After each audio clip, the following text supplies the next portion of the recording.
Welcome to another episode of Progress, Potential, and Possibilities, discussions with fascinating people designing a better tomorrow for all of us. I'm your host, Ira Pastor. Welcome everybody again to another episode of our show, bring you another really fascinating guest today, helping to create a better tomorrow on some very unique fronts.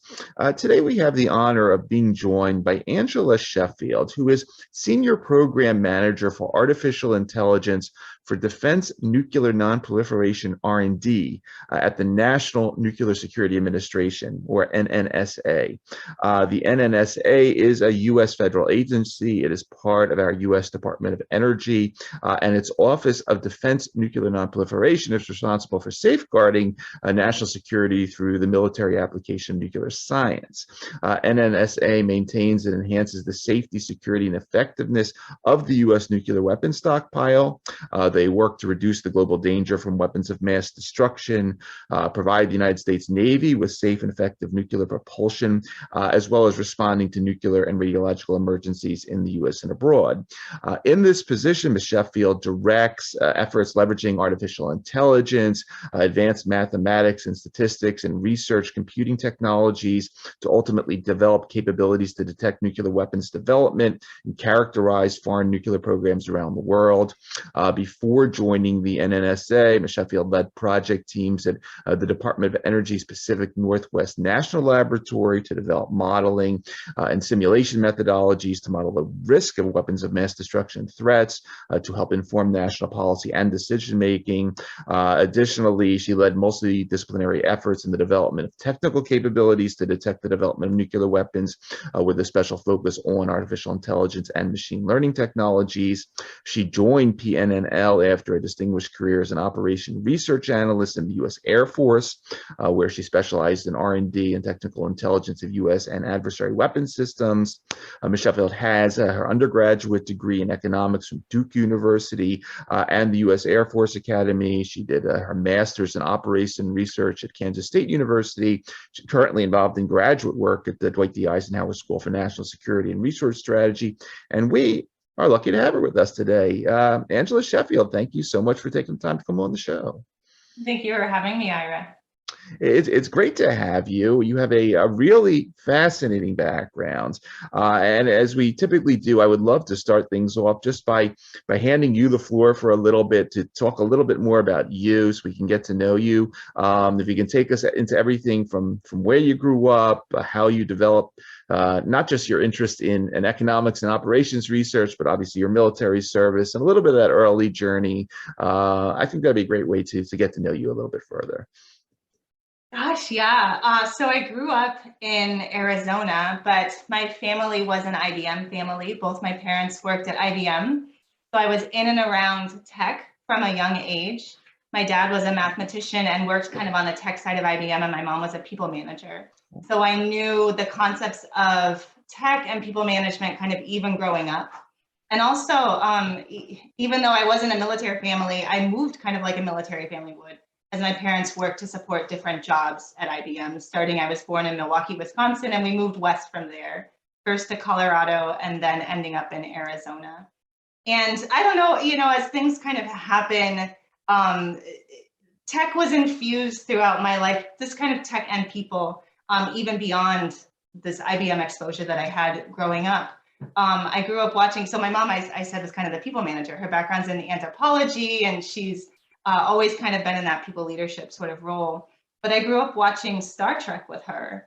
And she was attracted to Star Trek because it presented this really, forward-looking, innovative, peaceful, go to the stars type world that many of us still hope for, enabled in part by technology, but also through, diplomacy and, all these kind of really multifaceted aspects of things. But like I said, so I had this this perspective growing up with her, watching the original series Star Trek. She was a Trekkie. Yep. I kind of laugh that I'm sharing that, but kind of had that perspective of looking towards the future for what we hoped for, expected for of society, hoped for in terms of technology, and what that would mean for humanity. From again, growing up watching her, and if anyone could see kind of over my shoulder here, I have both a figurine of Lieutenant Uhura from the original series and a commemorative. She was certainly a role model of mine growing up. But also, my father kept me grounded. My dad is African American and joined IBM and tech because it was a place that I think many believed, the meritocracy, the, very, engineering-y, cut and dry would enable people who were disadvantaged to reach new, access new levels of leadership and sort of economic prosperity that was otherwise unavailable to them. And my family did experience some of that. It doesn't come nearly as easily as I think many of us would hope, or as is depicted in something like Star Trek. But I had that understanding of, from both of that, very grounded in today, but also looking to the future, this idea of people and technology and how to get to a more equitable and richer experience for humans type experience through technology, and of course through hard work. And so that's, kind of some of those really not nitty gritty, but really deep down things that are part of kind of who I am today that I've only kind of now begun to appreciate, but that were instilled in me from an early age. And like I said, our trajectory of moving west crossed through Colorado. So I had, again, no military background, but a little bit of exposure to the Air Force Academy just from living in Colorado. And so I remember being a junior in high school and, having that conversation many juniors and sophomores in high school have with their parents or even seniors about where you want to go to college. And my parents were like, well, hey, remember the Air Force Academy from Colorado? Do you think you want to do that? And I was like, well, I don't know anything about the military, but I don't know, it's people, it's technology, it's it's an element of statecraft, in this case, military power, but an element of statecraft. I don't know, I'm not disinterested. Starfleet Academy sounds kind of like the Air Force Academy, maybe.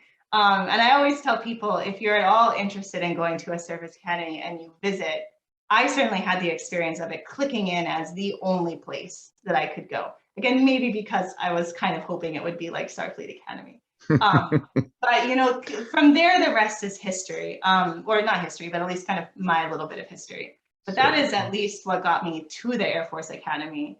But this idea of technology, of working hard, of being involved in statecraft, and because that's where, again, looking towards this aspirational futuristic experience, being in the government is where I think, and then I have experiences being in the government, but where you are a part of making big, impactful decisions, kind of at a scale that is unique to being in the government.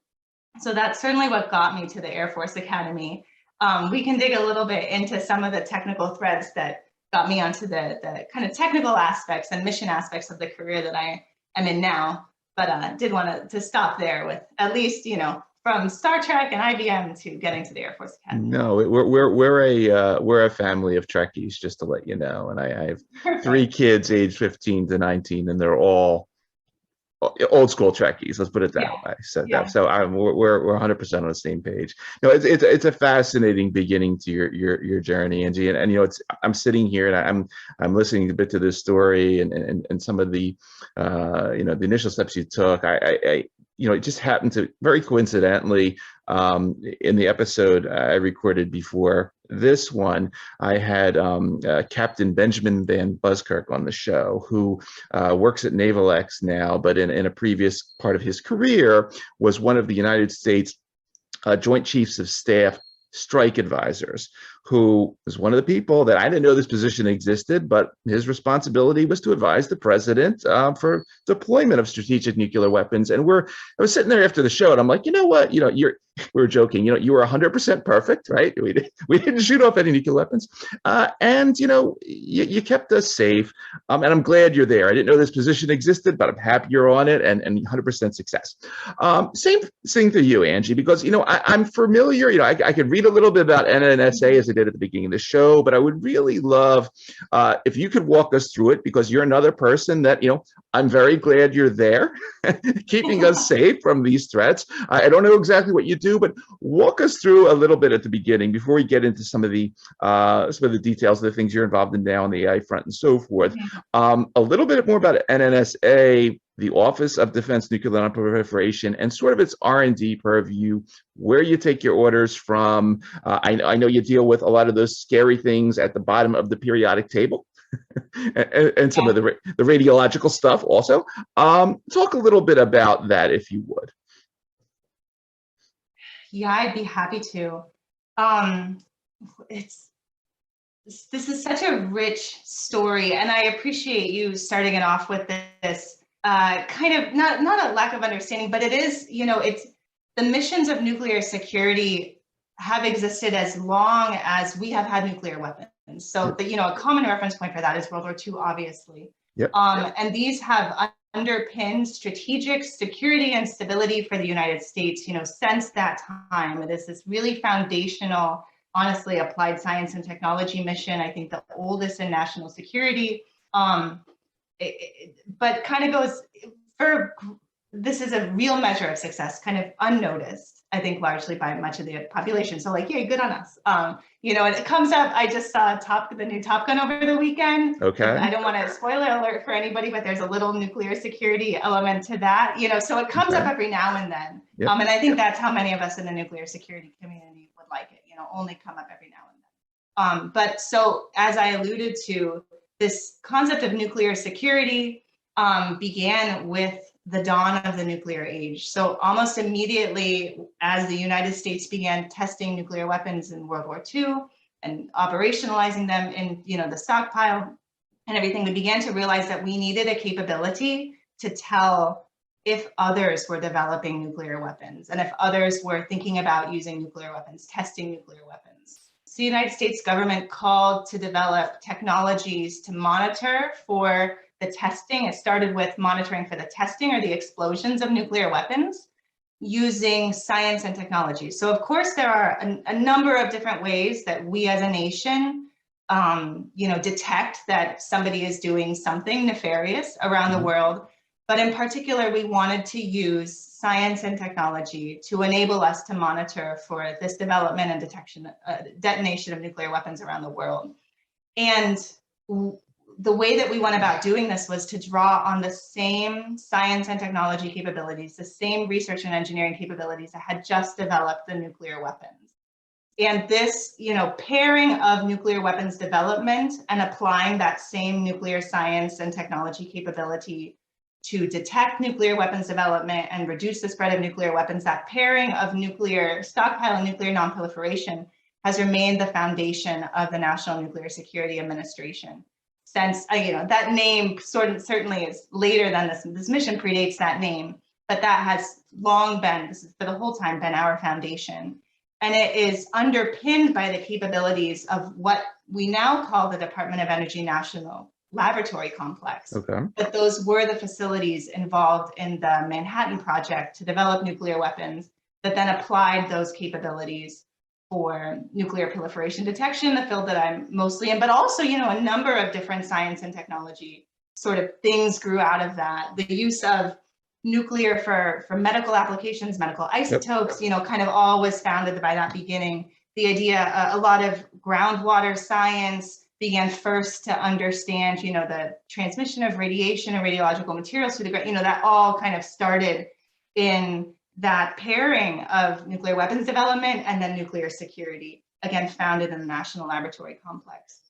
So today, the charter of the office that I've been assigned to at NNSA is to steward the science and technology capabilities that enabled these nuclear proliferation detection missions. And these missions are executed by some organizations within NNSA and the Department of Energy, but also by agencies across the United States government.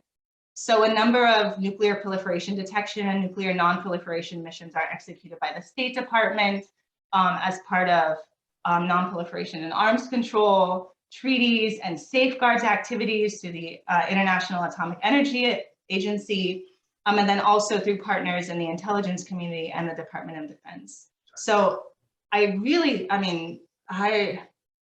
haven't done the research to know this for sure, but I'm pretty certain, this nuclear security mission is one of the oldest, if not the oldest, interagency whole of government applied science and technology mission within the United States. And again, underpins US strategic security and sort of the interplay of world order since the dawn of the nuclear age. Excellent, excellent. And let me reiterate, I'm glad you're there. You're all there doing this. So it makes me, as it should, everyone listening, feel comfortable. You have your role as a senior program manager for both artificial intelligence and data science. Obviously this is an extremely important role. And just as a little side story, so as I was telling you before the show, I'm in this house here. I have 3 kids, and one of them is really all into all things nuclear. He writes his book reports about molten salt reactors, and he presentations on what went wrong at Chernobyl, and he's part of this youth nuclear advocacy group called Generation Atomic. So he's all in. If you went to his search engine, I'm sure there's a lot of weird phrases on there, but he's just a cool kid that's really into nuclear stuff. Talk a little bit, if you would, about, and obviously nothing confidential or anything like that, but your role as the senior program manager, and ultimately, how what he does is separated from, bad guy over here Googling bad things about nuclear and radiological stuff for nefarious purposes, if you would. Well, you just touched on a really interesting kind of research question that we're tackling now. But one of the cornerstones of nuclear security and the use of technologies to monitor and detect for nuclear activities is that there certainly is a divergence in the sort of science and engineering one pursues if they are interested in developing nuclear weapons versus if they're interested in using nuclear energy or nuclear science and technology for peaceful uses. Okay. And this dichotomy is, kind of the one foundational aspect of the IAEA, the International Atomic Energy Agency, and agency, I think it is, and the Nuclear Non-Proliferation Treaty that we, as those who are signatories, have joined the Non-Proliferation Treaty, agree that it is best for peace and stability of the world for no further pursuit of nuclear weapons, but to protect your son's interests in nuclear energy, to protect the peaceful use of nuclear energy. So the entire safeguards regime and many of the technologies and capabilities we develop are around distinguishing between the peaceful pursuit of nuclear energy and the weaponized use of nuclear science and technology. And there are some, ways that we look at nuclear where those distinctions are very clear. And that's, that is in terms of developing technologies to make that to make that determination, that discrimination, that's kind of a easy, well-solved, well-tackled area of nuclear proliferation detection. And there are some traditional approaches that we have used to do that. And we are even developing AI-powered approaches that enhance our ability to discriminate, based on different ways that we can. One area that is really exciting, that presents a lot of opportunity to use AI to expand our ability to detect nefarious nuclear activity or the development of nuclear science and technology for military applications, is to go after different ways of watching these activities where we've not been able to discriminate between peaceful use and nuclear use before. So the development of dual use capabilities that could go nuclear or I mean, could go peaceful or could go military at any time. We've not had the technology to watch those activities in the way that we've wanted to before. And artificial intelligence gives us some new techniques. It gives us some new algorithms, and it also enables us to tackle non-traditional data streams that are, either now more prolific in the modern era where there's Internet of Things and all of the medias and everything, there are some new opportunities, we think, to go after these regimes where it's not easy to discriminate between peaceful use and military use. And we can only go after those regimes with new tools, and artificial intelligence is one of those new tools. And I will say that for certain kind of threat scenarios, we expect that being able to discriminate in this harder region where it's not so easy to tell the difference between peaceful use or dual use or military use, to be able to make some assessment at that stage is better strategically for the United States. It gives us more options for intervention. It perhaps enables us to, if somebody is pursuing something, to develop a method to deter them, or even, kind of work with them to return to peaceful use. So when we're successful in going after these harder regimes of discrimination, it will enhance our ability to keep the nation safe and to keep the world safe of the further spread of nuclear weapons. Awesome. I will also let him know that he shouldn't be worried about getting a knock on the door from you, but great. As far, you mentioned, because we talked about AI, of course, you just mentioned the Internet of Things. We've touched on some of these other sort of what I'll call sort of these bleeding edge technologies on the show over the last year, things like quantum computing, edge computing. We did a show on neuromorphic computing. Mm-hmm. What are some of the tools and technologies that you are personally most interested in, sort of that merge with obviously your expertise in the artificial intelligence and the data science? What are the things that scare you? What are the things that excite you and scare you, I guess, simultaneously? What are some of the things in the coming years that you're quite interested in understanding and getting a greater, let's say, grasp on as you execute on your mission? So one area of keen interest for me that is both futuristic and future is now is some advanced concepts for artificial intelligence. Okay. So right now, our most robust forms of artificial intelligence, and actually there's a little bit of debate within the AI community around, maybe it's too much to call it a debate. Maybe there's just a handful of us who are a little afraid that we have lost the term artificial intelligence to the field of deep learning and machine learning and big data technologies that can go after only a certain set of problems that you can solve by collecting more data and applying deep learning, et cetera. And the technological advances and applications in these big AI models and deep learning technologies are really, really powerful. And they help us as humans address an important set of hard problems. But many of our problems in national security and in science and in energy, so like applied science and technology fields, cannot be solved by these big data, deep learning capabilities, because we have small and medium data and some other things that we can pull the threads on.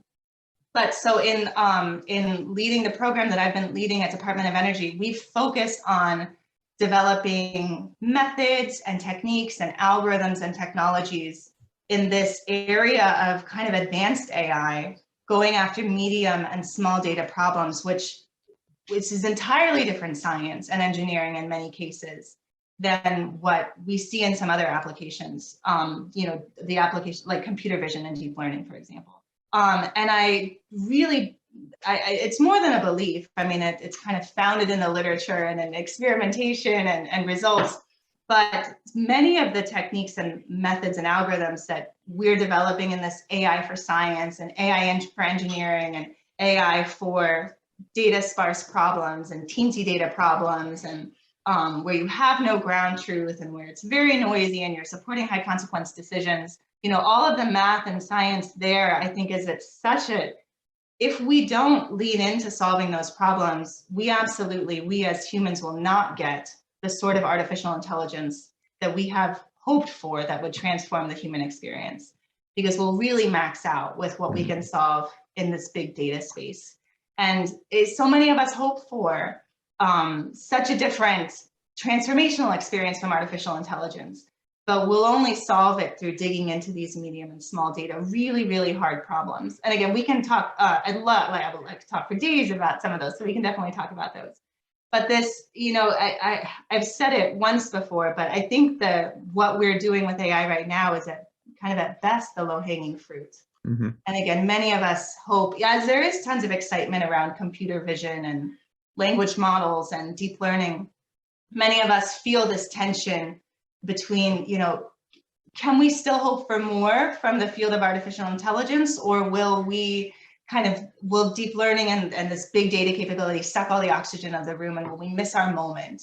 And a lot of this, we've been saying AI, we've been saying deep learning. Really, a lot of this is just the very best math, the very best science from any discipline, just working at the edge of our knowledge, pushing really hard into really hard problems to solve it.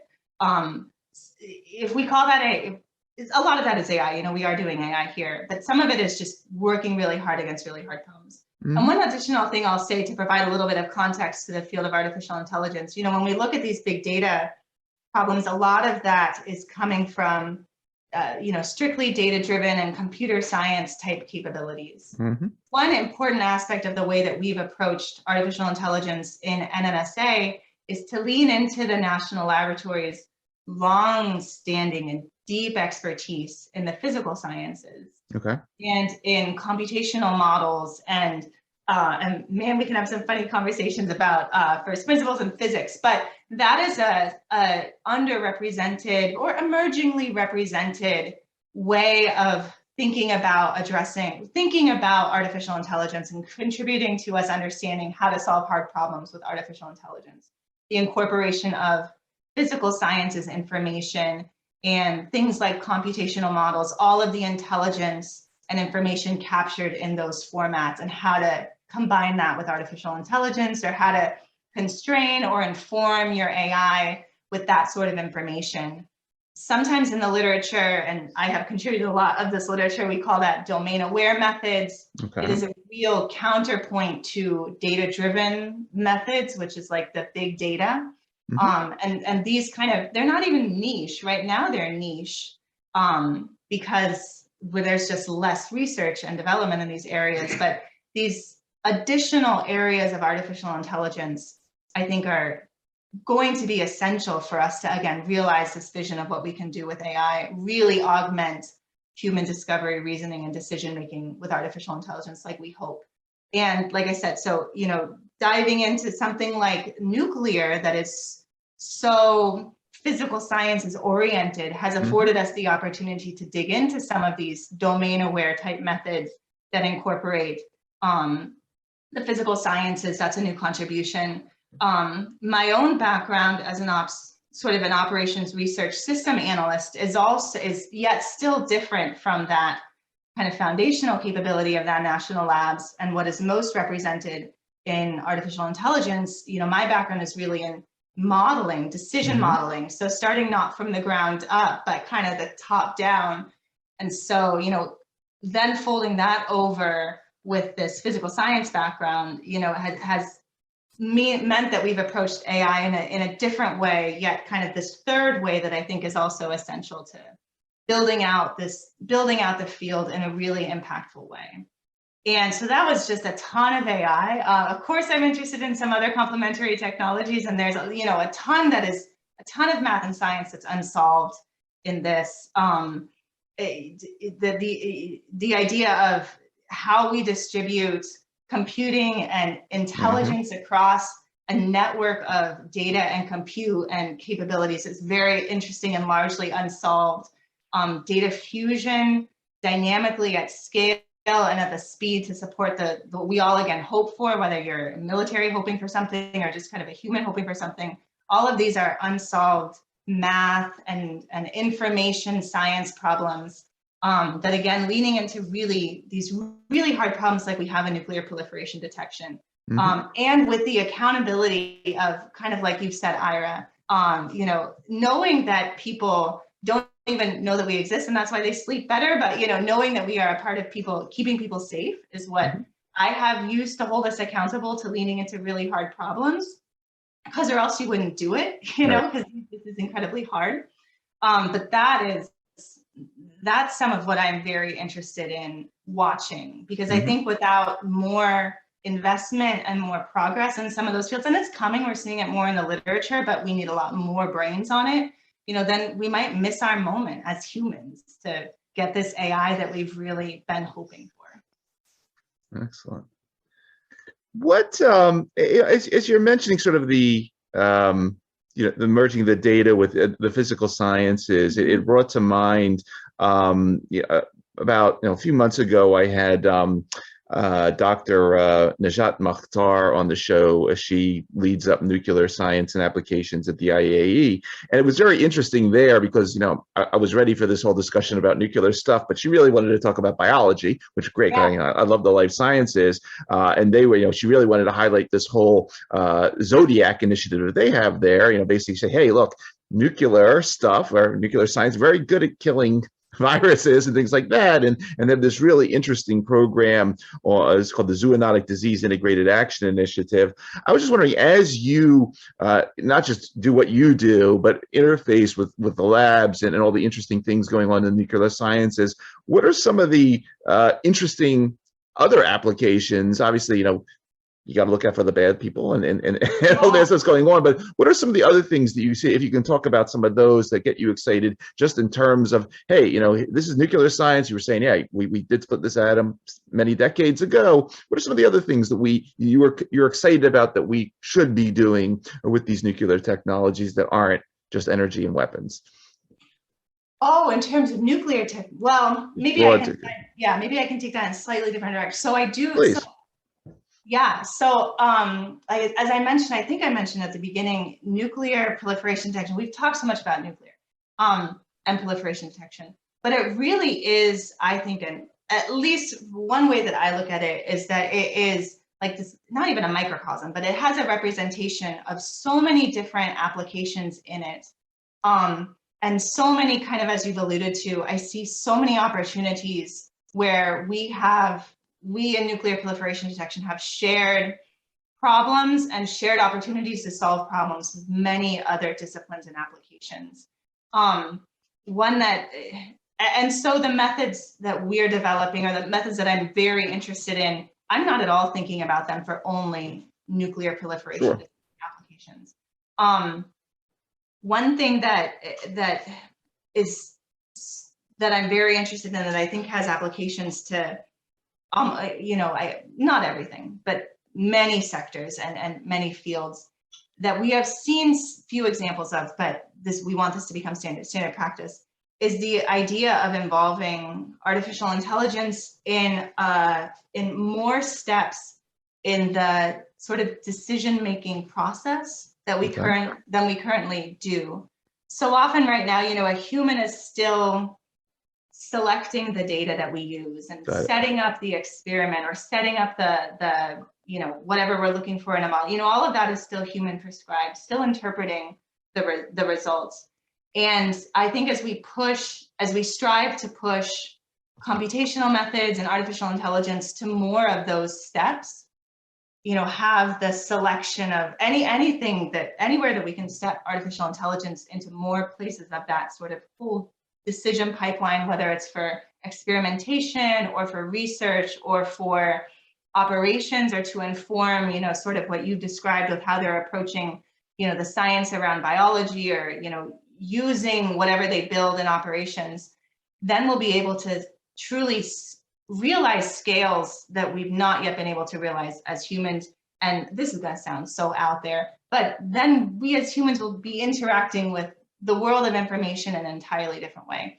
And if I can maybe give an example to help, you know, right now, you know, a scientist or an analyst, if they need to answer a question or they come up with a hypothesis, they set up their information or run their experiment and interpret the results.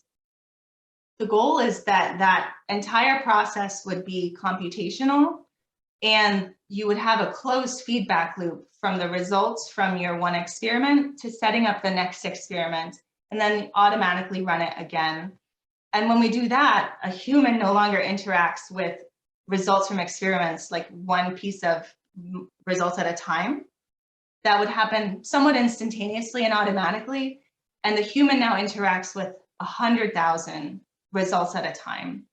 And instead of seeing one piece of information, you see the shape created by that information. And now you can tell I'm a mathematician because I'm talking about shapes.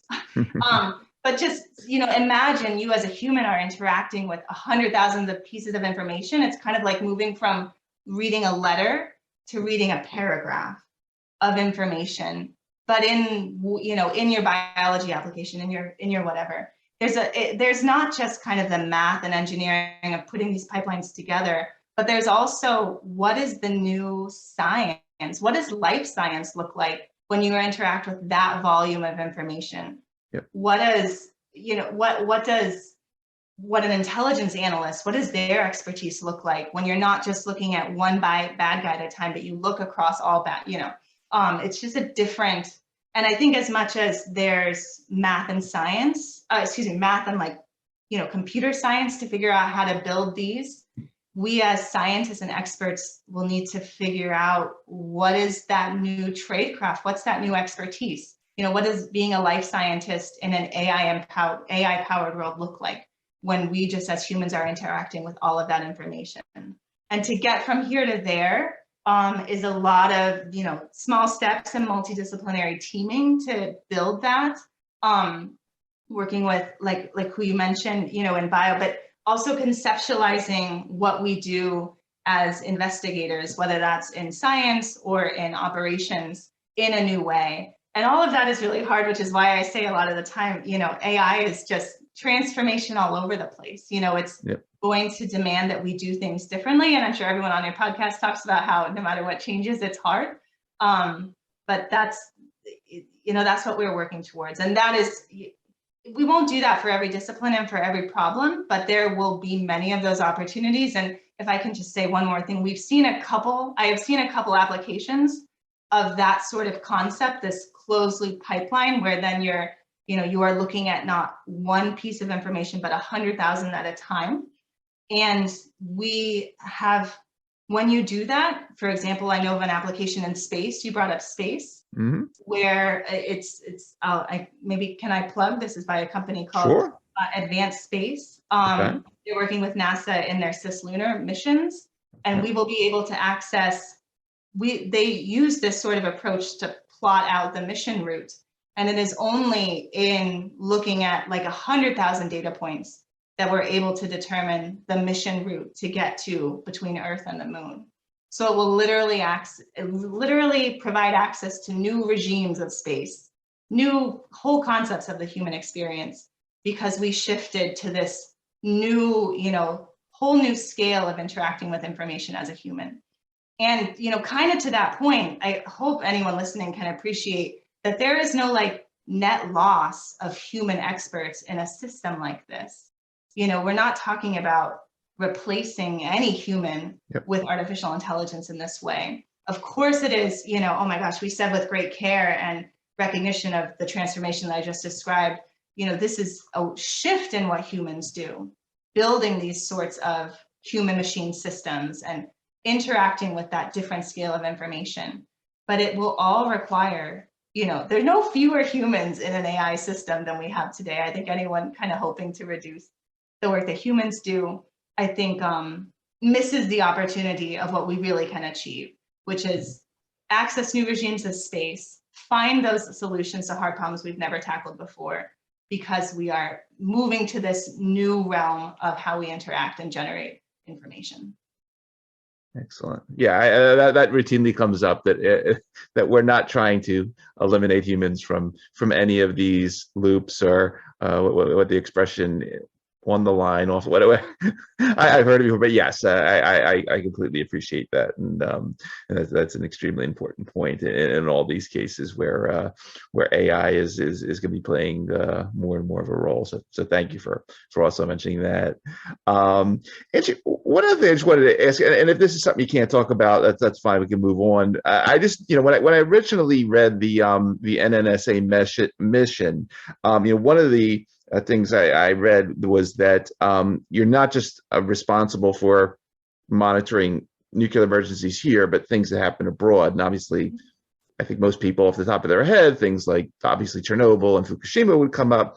I'm down the road here from Pittsburgh, so 3 Mile Island is still sort of ingrained in my mind. But can you say anything about, I mean, do you get to go, does your team, I say, oh, okay, here, we said something is wrong here, something bad happened. Do you ever get to go to the field, let's say, if there is an emergency, sort of like the Ben Affleck character in Sum of All Fears, or no, or if it's something you can't talk about, we can let's move on from that one. But I was just intrigued when I saw that part of the mission as well.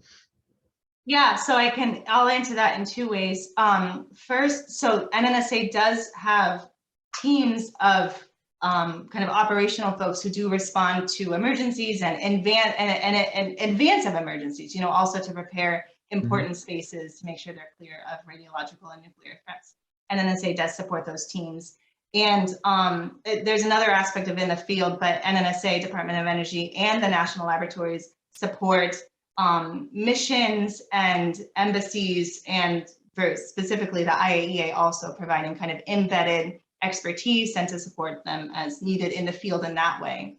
Cool. In terms of the part of NNSA that I support most directly, so we don't in the field in that way. Okay. We are much more kind of national security intelligence analyst type support, providing, hoping to develop technologies or expertise to provide, to support folks around the government's ability to make assessments about threats, that sort of mission. So I will say there is a model that that I think is increasingly relevant as we think about incorporating artificial intelligence technologies. Because I think, some people think that, and there will be some classes of problems that we solve by developing a fixed artificial intelligence model that is, developed as a discrete thing and deployed in a discrete way. There are a class of problems that we'll solve in that way. Maybe one that is easy to kind of think of in that way is something like an image classification algorithm or some other sort of analyzing a data stream to pull the relevant information out of it. You can imagine that we would train that model once and it could be deployed and is relatively stable, or maybe, there's routine updates, but whatever. That's kind of fits a traditional model of you build a widget and you deploy the widget.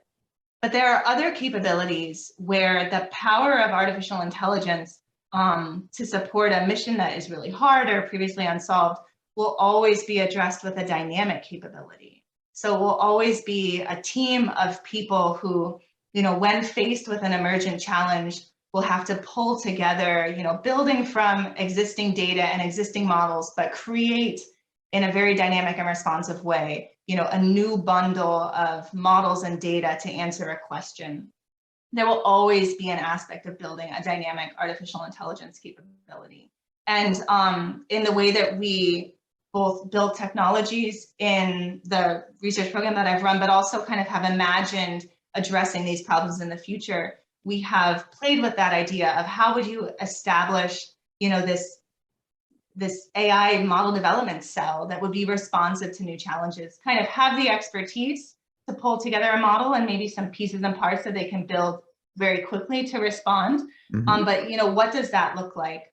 And resident within the national laboratories are, that's a wonderful place where we've been able to experiment with building those capabilities, but also potentially imagine operationalizing them, that there would be a reach back capability. And right now the national labs, to your question about fielding, right now the national labs often provide reach back support for folks in the field, whether they're responding to a crisis or, supporting an emergent situation. But that's all typically has been providing expertise, like deep technical expertise about something.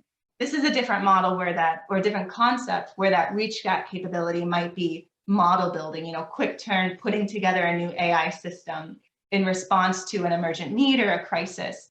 So it's a different idea of what that reach back capability would look like.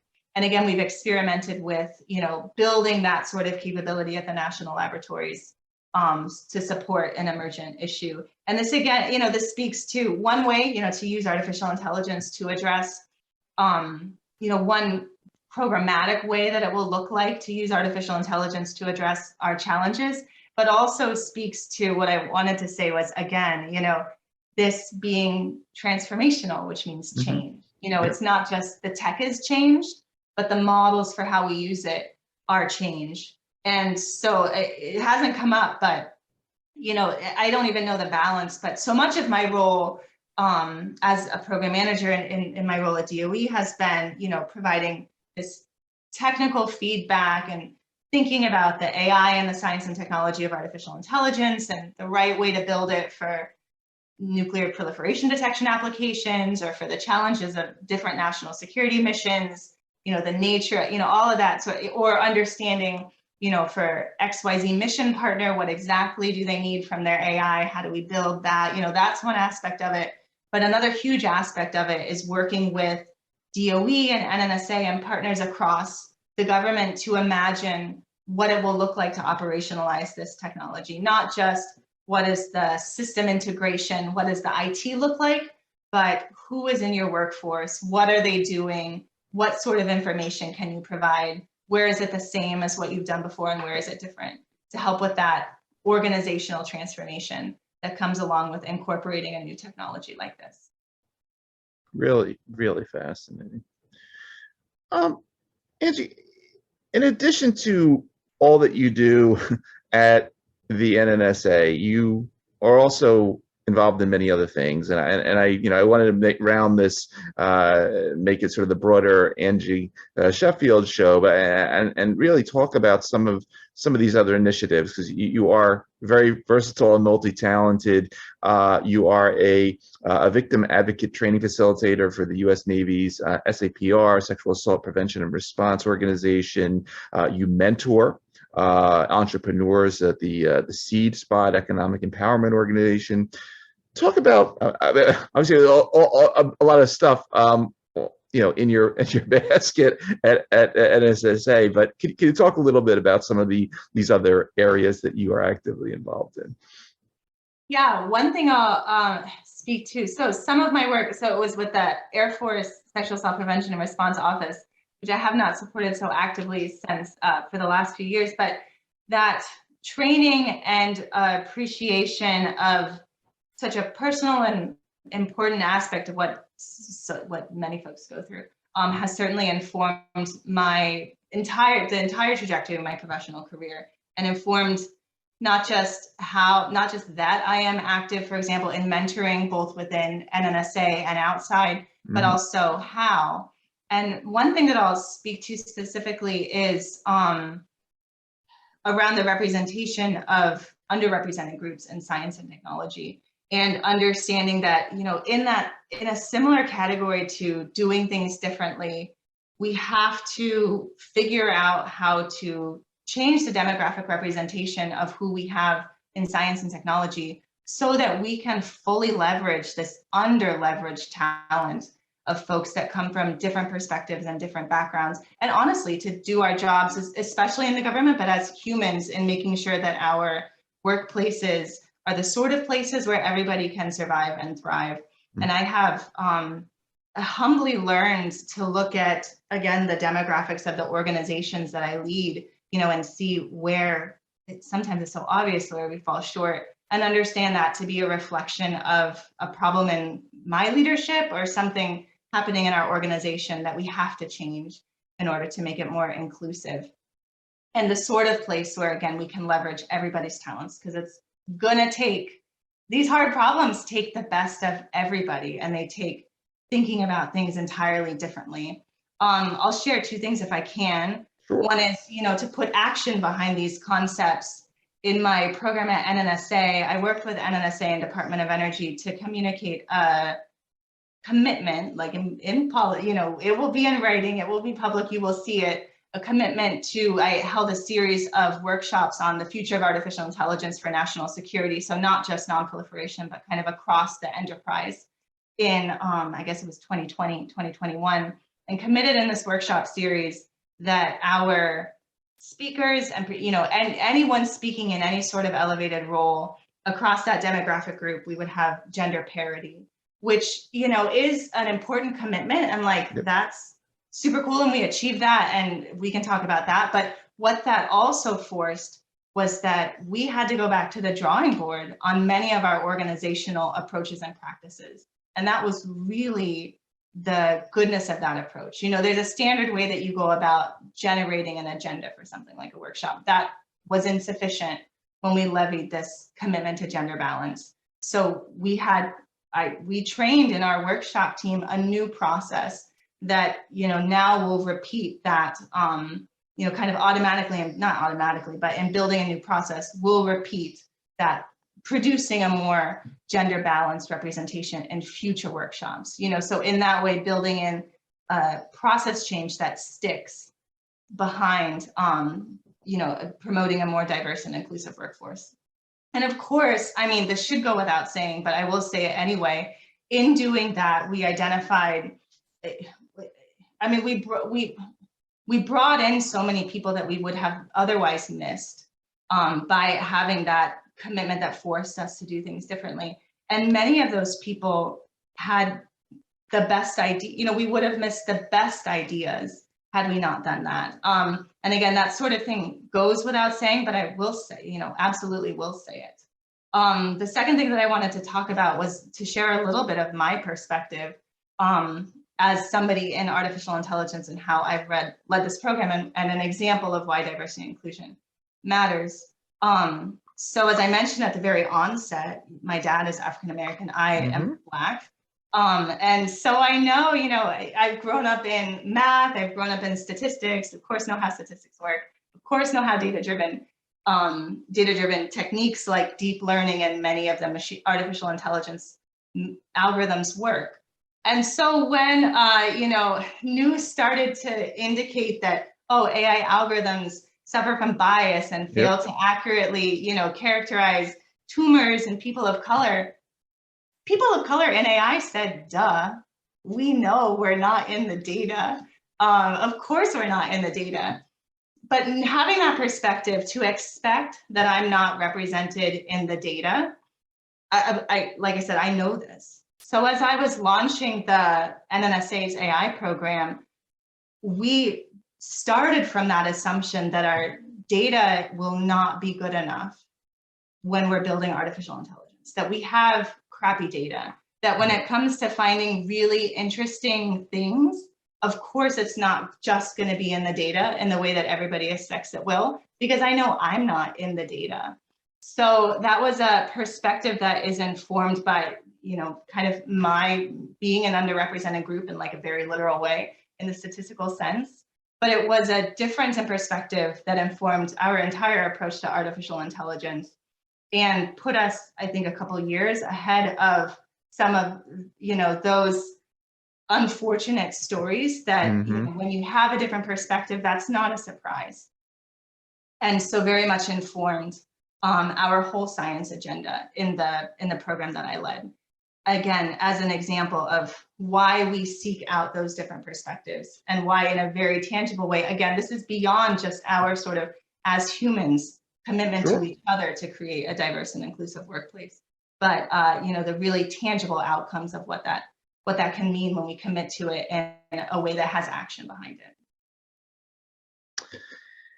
It's very, very amazing story. I mean, everything you're involved in here, and the different perspectives that you bring to the table. It's just really fascinating. You mentioned, you started off, you know, early in the show talking about the fact you were at the Top Gun movie recently. So I had a question on here: what you do when you're not thinking about nuclear sciences and artificial intelligence to relax, but and whether you did go see movies about nuclear technology. But we'll get to that. We'll skip that one. But what I wanted to insert something else now. Now that I know you're a Trekkie, and I wanted to wrap things up with a bit of a lightning round here. Oh. Because hey, I mean, we have to. Why not? Star Trek is fun, so I thought I'd just throw a few of these out there and see what you come back with. And there's no wrong answer to this, but what's your favorite Star Trek episode? Oh, can I pivot a little bit? I have an absolute favorite Star Trek movie, which is Star Trek episode or the fourth. I don't know if they call them episodes. Okay, yeah, I know you in there. But the Star Trek movie 4 is my very favorite. What is it called? Return Home. The one about Journey Home. Yes, the Journey Home. So that's my with the whales. With the whales, yeah. Just rewatched it the other day. It holds up, I will say. Absolutely. No, there's a big environmental message on that one. Yeah, I get it. I get it. Angie, if you're on the bridge of the Starship Enterprise and you have to fight whomever, the Klingons or whatever may be coming, do you choose the phaser or the photon torpedoes? Phaser. Okay. And I don't know if you drink alcohol, but would you rather try Romulan ale or that Klingon liquor that is blue and smokes a little bit? I would normally go with the Romulan ale, but I'm feeling a little daring today, so I think we'll go with the smoking. I don't even remember what it's called. I just remember it was in the movie. So, all right, that's cool. Terrifying, but it's all fantastical anyway. So. Oh, anyway, well, that was fun. Well, let's we're getting back to one other serious thing because I did want to touch on this before I let you go back to more important stuff. But I routinely I make my kids are 15, 17, and 19 watch all of these episodes, and I really know I'd like our guests to talk to that next generation, not just the folks that are coming along to see you and potentially work with you at NNSA, but the generation behind them. Can you just say a couple words to my kids and other sort of kids that might be leaving high school soon?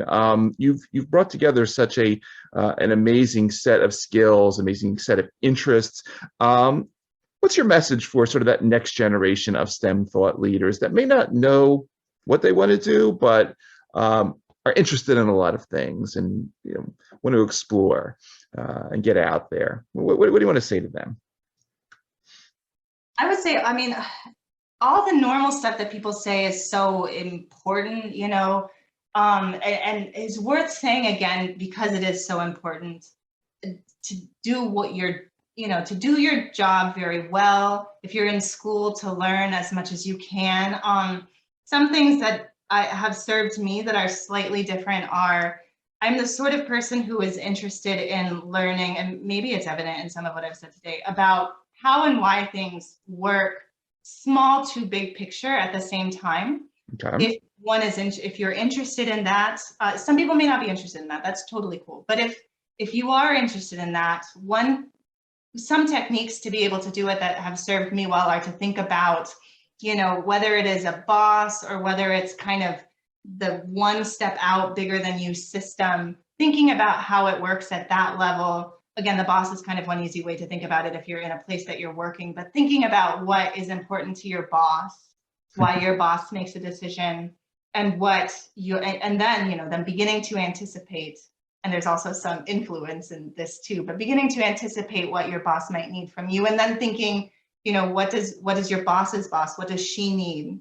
Those are some helpful kind of heuristics to begin to think about the bigger picture, but also still understanding at the small level, what happens. Being able to do both those things is rarer, I think, than many appreciate, but also a skill I think that can be learned. So that's kind of just a general thing that I like to share that are to folks who are getting into it. One thing that has, especially if you're in science and technology, a real distinguishing characteristic and skill set, again, I think all of this can be learned, is the ability to communicate what you do. That's kind of one thing. And we often say that, the difference between a scientist and a very effective scientist, especially at pursuing what they might want to pursue, which is one really awesome aspect of being a scientist or researcher or developer, kind of anybody, is to be able to communicate about it. It's such an important skill and really a way to distinguish oneself from your peers. And again, if I'm talking as a mentor, being able to distinguish yourself from your peers isn't about getting pats on the back.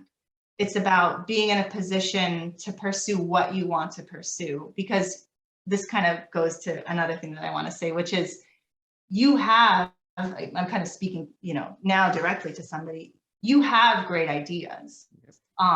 Almost all of us are insecure about our ideas being really, really great.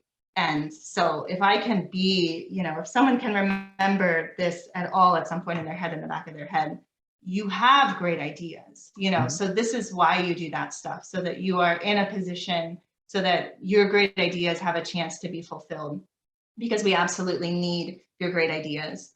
And the way that I always say it, it's so funny that we've talked so much about Star Trek, or maybe it's not at all ironic, maybe this is exactly why, but the way that I say that is that we have to be so much bolder than we kind of think that we should. And I encourage all people, you will be listening, you will be taking in everything from everyone around you, whether it's in class or whether it's in kind of your first jobs. Of course you're listening, of course you're learning, you're doing a good job. But pretty soon you'll begin to have some really great ideas, and you'll assume that everybody else in the room has had a greater idea. And that assumption is not true. And a lot of what I've done in my career, for what it's worth, has been because, I don't know, like I have Star Trek go boldly, in the back of my head, and you step into when someone walks into a room and presents a hard problem, and you have an idea, but you don't speak because you assume everyone else has had that idea. No, it will make a difference that you speak. And that requires a little bit of bravery and a little bit of boldness. It will require more bravery and more boldness than kind of anybody has at any state in their career, no matter where they are. And from my experience, again, working on these hard problems in national security, we need so much more of that boldness. Again, develop your people skills, work on communication, learn what you can, do a good job, but then be bold. And then the other thing I will say, especially to folks who are from underrepresented groups in our fields, it can often feel like, I'll speak kind of directly to the mentor question. It can be hard to find a mentor when you are underrepresented in your field and when you are doing new stuff, when you're being bold and you're creating and you're off book, because that there would be no mentor for that. There's no one who's done that before. Yep. And so to anyone who has felt that way, I would say that's normal for a group of people. I have kind of felt like maybe I should have more mentor, better mentor, because everyone says mentor. And so I would say if anyone doesn't feel like they have that mentor in the way that other people do, not to panic. You're not missing out in a way that means there's something wrong with you.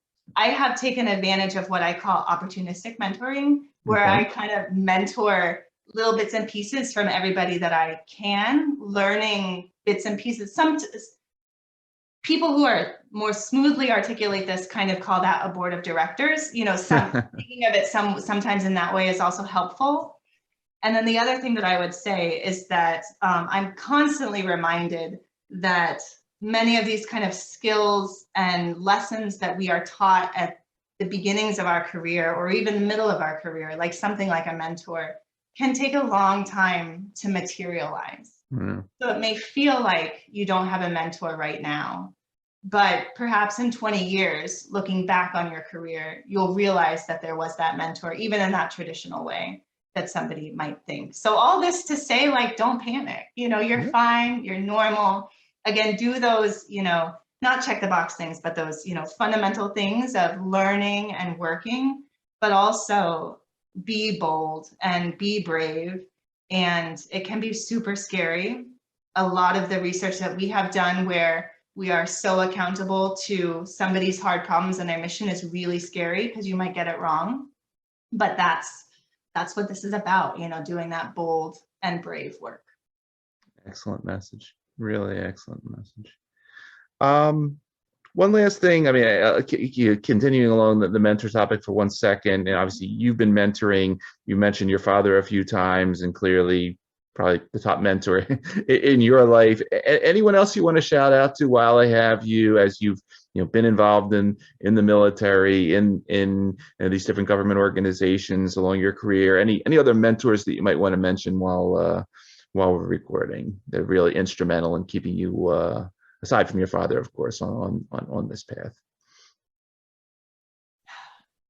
My parents were, I would say, yes, they're my strongest mentors.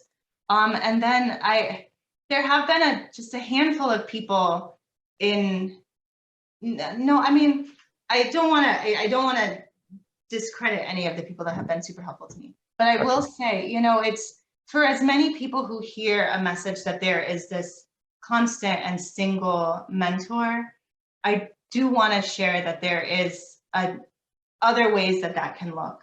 Gotcha. And there are, currently people that are that I go to for mentorship, and they provide very helpful information, and guidance, all that stuff. But sometimes, actually, maybe I'll say it a little bit more concisely. I have a friend mentor. So I have lots of friend mentors, very lucky in that way. And one friend mentor once told me, we were chatting, she's maybe I can name her, Cabrina Rada, who I worked with at Pacific Northwest National Laboratory. She's a retired colonel and PhD, really fabulous person and inspiration, also Air Force Academy grad. And we were chatting one day kind of on this topic, and the topic of being bold and getting after some of the hard science and technology challenges that we saw and leading people to do it. And she shared a piece of insight that more succinctly says some of what I've been battling through, which is sometimes, especially for women and underrepresented people in these fields, we have to self-mentor. And that can be hard and scary, and requires that you listen and learn and generate your own feedback and data, and then trust what you're learning. And you kind of have to experiment some too, and you do have to get feedback from mentors and other people, but sometimes you have to self-mentor. And so maybe, to add to conversations that we often have on mentorship, I will add that point, that there are some times in your career, and maybe it won't be the whole time, maybe it is, but sometimes that you have to self-mentor. And I think developing a skill around, experimenting a little bit, looking thoughtfully at the feedback, finding data where you can tell if something around your approach is working is an important skill as well. And that's something that, and you do work with kind of little M mentors to do that, people who you can trust to provide information or feedback to you and stuff. But sometimes your big M mentor for parts of your career is yourself. So not at all saying that it's all me, but just to add something to the mentorship conversation, especially for folks who don't feel themselves so reflected in our traditional sense of mentorship. I did want to share that insight that came from, again, my dear friend Cabrina Rada. No, it's another great message, and I really appreciate you you sharing that, Angela, because it's people are going to listen to this show and watch it and look at you and really, I'm amazed, as I said, when I first read about you and everything that you've done and accomplishing and are doing. And obviously you've met and worked with so many fascinating people, and it's interesting to see the final product and what got you there. So, it's a great story, and really, I'm going to continue to follow you and your work of the organization as you continue to keep us safe and secure of this critical set of tools and technologies that you're building and working with. But really fascinating stuff. For everybody that is going to be listening to this episode across the various podcast networks or watching on the YouTube channel. Again, you've been listening to the fascinating, multi-talented Angela Sheffield, Senior Program Manager, Artificial Intelligence for Defense, Nuclear Nonproliferation R&D at the National Nuclear Security Administration. Angela, I want to again thank you for taking the time out of your schedule to come talk to us for a little while about all these topics. Obviously, thank you for doing what you do, where you are, and letting us sleep safe at night. And as we like to say on this show, thanks for helping to create a better tomorrow through what you do. Really very fascinating story. And as I said, I'm going to keep following you and wishing you the best with everything you're doing. Thank you so much, Ira. Thanks for having me.